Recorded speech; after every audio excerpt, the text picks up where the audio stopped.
Assalamualaikum warahmatullahi wabarakatuh.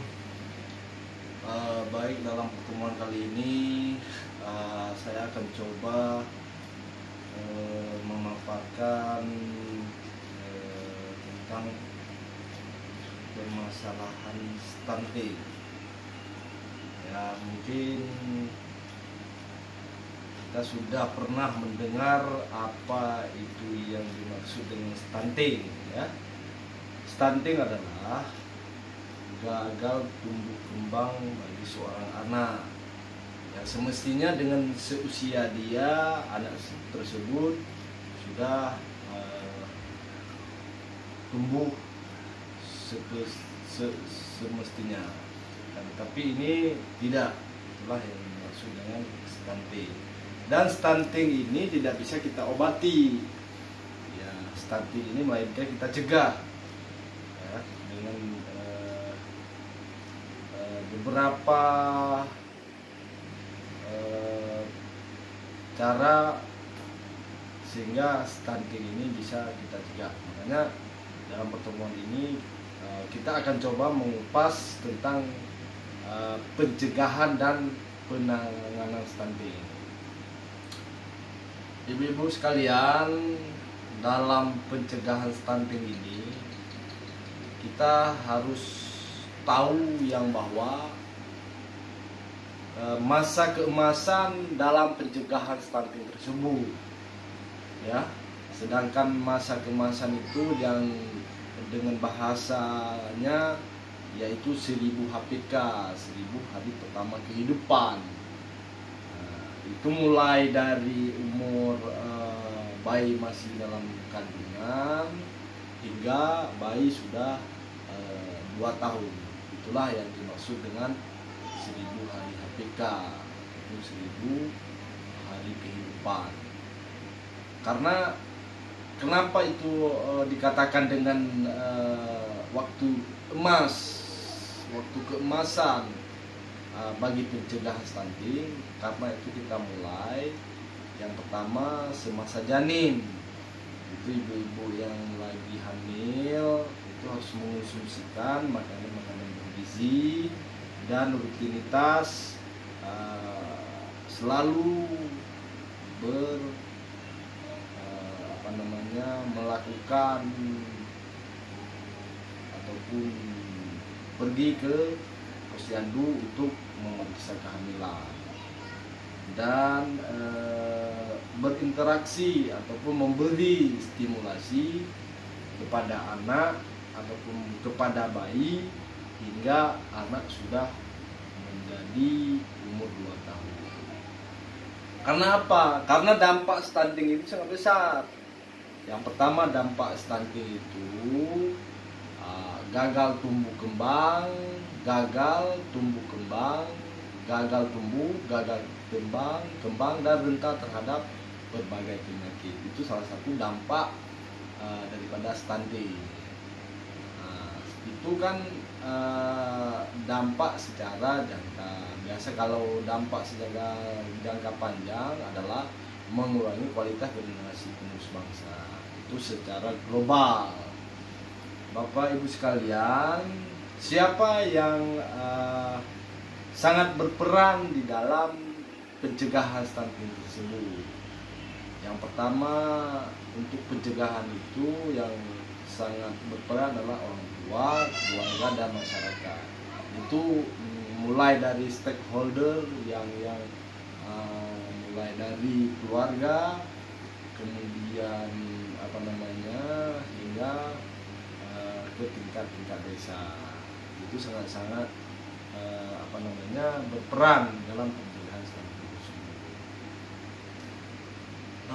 Bagaimana kita menangani apabila terjadi ataupun kedapatan anak stunting? Itu harus kita jaga moral anak stunting tersebut secara mentalnya. Artinya dikala mendapatkan ibu-ibu misalnya mendapatkan atau melihat anak tetangga ataupun anak saudara yang mengalami salah satu ciri-ciri stunting, itu jangan kita labelkan kalau istilah bahasanya kita buat label atau selembaran, baik kita ditempel di rumah anak tersebut atau dan sebagainya. Itu jangan, karena itu bisa memburuk kejiwaan anak tersebut. Nah, dan tidak boleh juga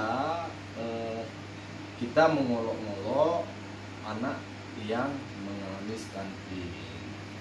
Kemudian kita harus memastikan, artinya kita harus memastikan keluarga itu bisa mengakseskan rujukan atau pelayanan untuk yang bisa mengurangi dampak stunting. Contohnya seperti kita katakan tadi, apalagi ini berbagai lini, semua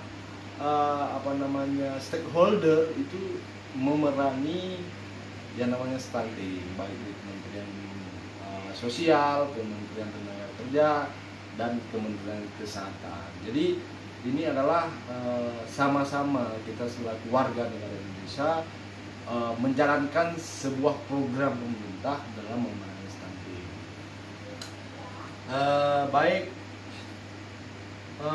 Dan Bapak Ibu sekalian, stunting itu harus kita peduli. Artinya kita beri semangat, berperan aktif dalam mencegah stunting tersebut, karena pencegahan stunting itu untuk generasi penerus bangsa yang lebih baik. Artinya bila mana di dalam sebuah negara terdapat banyak anak stunting, saya rasa kedepannya mau dibawa kemana negara ini. Begitulah kira-kiranya. Makanya Bapak Ibu sekalian, ini sangat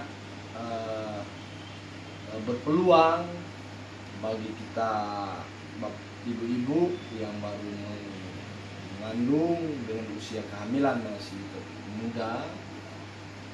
Disinilah peran yang sangat dibutuhkan, itu peran suami dan keluarga.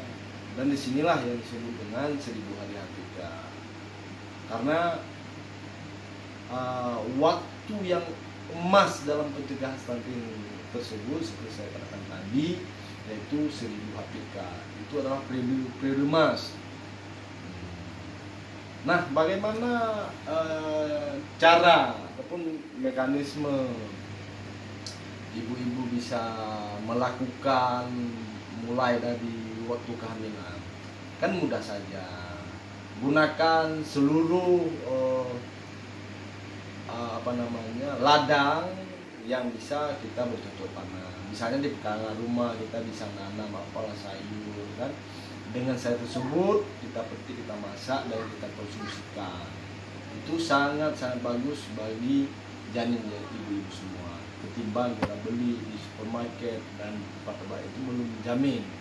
Makanya pergunakanlah lingkungan atau lahan yang masih kosong. Yang kedua, ibu-ibu harus sering mengkonsumsikan makanan-makanan yang bergizi lainnya. Dan ibu-ibu bila mana sudah melanjut usia kehamilan, itu bagi bayi juga sangat membutuhkan, artinya belajar.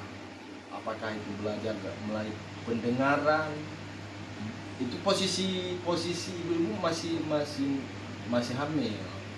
Itu janin ibu-ibu sangat dibutuhkan, seperti saya bilang tadi, pendengaran, penglihatan ataupun cara berkomunikasi. Nah, bagaimana kita memberi stimulasi bagi anak? Itu juga peran ibu-ibu dan keluarga semasa ibu hamil. Kalau seandainya stimulasi kita buat untuk penglihatan, itu ibu-ibu bisa mengarahkan posisi perut ibu kepada matahari. Itu adalah stimulasi kepada bayi untuk penglihatan. Sedangkan pendengaran kita bisa ajak berkomunikasi dengan janin kita di dalam perut. sedangkan untuk pendengaran, mungkin kita sering kita lihat orang tua kita dulu itu sering berselawatan dikala orang tua kita masih mengandung ataupun masih dalam keadaan hamil. Itu adalah stimulasi bagi ibu-ibu yang sedang hamil ataupun stimulasi bagi janin. Baik ibu-ibu sekalian, kita harus tahu yang bahwa stunting ini seperti saya bilang tadi, ini tidak bisa diobati, melainkan stunting ini bisa kita cegah. Dan mungkin ibu-ibu sudah tahu bagaimana langkah-langkah untuk pencegahan stunting tersebut. Seperti saya bilang tadi, waktu ataupun masa keemasan adalah 1000 HPK. Kemudian ibu-ibu juga bila mana bayi sudah umur meranjak 2 tahun, itu juga kita ibu-ibu harus menjaga kebersihan kamar, lingkungan ataupun tempat BAB ataupun BAK. Di situ perlu tempat BAK ataupun BAB itu jauh dari jangkauan lalat ataupun tikus, sehingga bisa membawa penyakit, sehingga mudah diserang penyakit kepada bayi-bayi kita semua. Mungkin ibu-ibu sekalian, itulah pandangan terhadap pencegahan stunting. Dalam pertemuan ini mungkin hanya sekilas berhubung waktu, hanya sekian dari saya. Bila ada yang perlu kita diskusikan, mari kita berdiskusi. Yang sangat penting adalah bila mana kedapatan anak yang mengalami stunting itu jangan kita mengolok-olok ataupun mengasih sebuah label atau tanda terhadap anak tersebut. Itu bisa mempengaruhi jiwa ataupun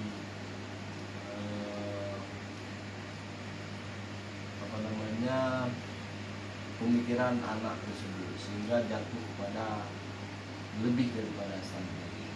Dan ibu-ibu harus sering berkunjung ke posyandu untuk memeriksa kesehatan dan kehamilan ibu sekalian. Oke, baik ibu-ibu, terima kasih. Saya pada di sini dulu. Saya akhiri, wabillahi taufiq wal hidayah. Assalamualaikum warahmatullahi wabarakatuh.